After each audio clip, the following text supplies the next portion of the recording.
reflecting on my computational physics talk presentation on Tuesday, 12 May 2015, UH-Mānoa. Today is Monday, 13 January 2025, over 9 years, less than 10 years later, and I'm Tanis Coralee Leonhardi, she, her, hers of Seattle. I'm going to reflect on giving a talk presentation at an end-of-term presentation session open to the public for a computational physics class I took as an undergraduate at the University of Hawai at Mānoa in Honolulu, Hawaii. Graduated with a Bachelor of Science in Geology and Geophysics and a minor in Mathematics in August 2015. I was allowed to choose the focus of my project. For my project, I developed and implemented a finite element method, mathematics, in relation to heat flow, thermal physics, volcanic activity, geophysics, and identifying metamorphic rocks in the field geology. I presented my research in the Department of Physics and Astronomy on Tuesday, 12 May 2015. It was a solo project, and my research report and presentation were all single author, just me. The presentation session was marketed/promoted via flyer. The name of my talk was Linking Heat Flow and Volcanic Activity in Application of the Finite Element Method.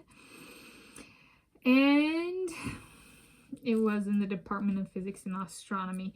And as I go through this, I'm going to have 2 wedges of the Laughing Cow cheese. Here's the French cheese. And my instructor for the course was Peter Gorham, who was an experimental astrophysicist who had experiments that he worked on in Antarctica. He was a pretty cool dude. He was an excellent, spectacular instructor for this computational physics course.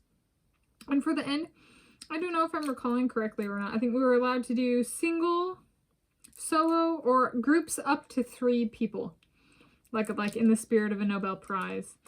We can do up to 3, and I was like, I'll do it solo. And so I did.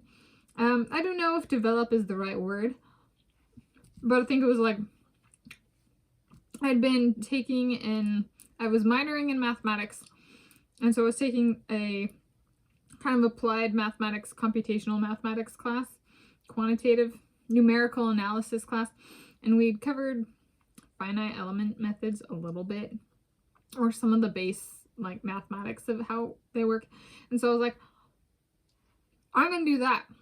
I'm gonna take what I'm doing with my minor in mathematics and apply it in the computational physics project for my geophysics and volcanology and metamorphic rocks. It was a very cool project to do. I had a lot of fun, and I took in my mathematics, thermal physics, and geophysics, I actually applied to looking at, I used for rock compositions in my model, I actually used a trachyte, and so I took my undergraduate theses, and I took the rocks from those, and I took the temperatures kind of for eruptions for those rocks, and I used them in my model. So it was based on real rocks that I had been studying, which was so cool. It was like everything I had done in undergrad, I decided to put into this project. It was like about as me could be. And then I looked at the heating, the heat transferred to the rocks surrounding a volcanic conduit, and then I programmed in different compositions of rock and temperature change. And I looked at, there's something called metamorphism or metasomatism. And essentially, as rocks are heated, but they're already existent, they can change what minerals are there, so they become metamorphic rocks.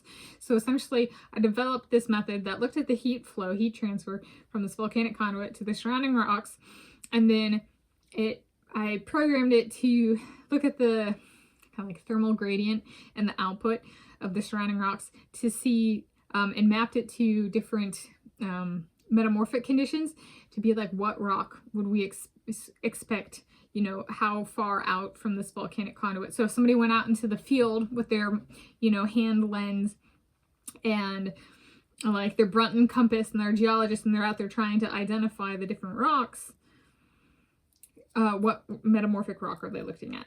So it was very fun. I had a lot of fun. It was a lot of work. I was doing this while doing like my graduate school visits and stuff like that. So it was like, yeah, we were given time to come up with whatever we wanted, and you could ask for the teacher's input and stuff like that. And I was like, I want it to be like everything I've been doing.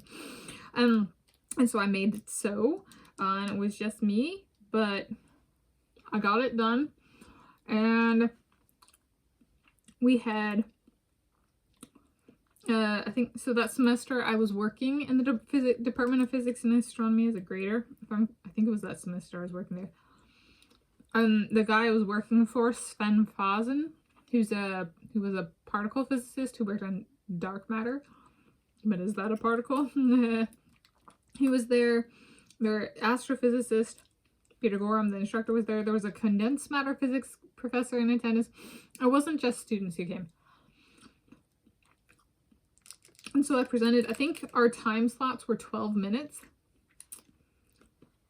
if I'm recalling correctly. And did I win a Nobel Prize? Not yet, but damn, I felt like on top of the world. And somebody even like made a joke about, and you're modest too, or you're humble too, or something. We all knew it was a joke, and I was just like, yeah, not right now. I'm not, no. It was a very cool thing, and it was very cool, and I was just like, I love this. And then I went on to graduate school, and I did actually end up publishing in physics using computational methodology, and that was actually my first author paper. But the legacy, so that I can think of that paper then as a legacy of this class and me learning to code in C++ and C, and like make my own website and like that kind of stuff. That was this class. So this is the class, because some of the coding I did for that project, I actually coded in C++ and C. And I wouldn't have been able to do that without this class. So this was like, if I ever do win a prize for that 2017 article I published, first author in high energy density physics. So if I ever do win a Nobel Prize for that one, it comes my skill set I developed from this class. So yes. And Peter Gorham did actually say to me at one point in our interactions where he's like, I've met one Nobel laureate and it kind of just went straight to their head. It can be a very heady experience. And so it's like, don't be like I am now. No, but like seriously, he did give me some, he did bring it up. He didn't give me advice, right? He wasn't like, you will win and don't be him. But like, he made it so I could make that connection, whether that was his intent or not. So it was very cool. Yeah. So it was a life high. It was spectacular. Yeah. You just had to be there to see me at my worst when I get really arrogant. So there we go. I was reflecting on my computational physics talk presentation on Tuesday, 12 May 2015, UH-Mānoa. I might change that to from Tuesday. I gave on Tuesday. Anyway, something like that for the title. Thank you for joining me.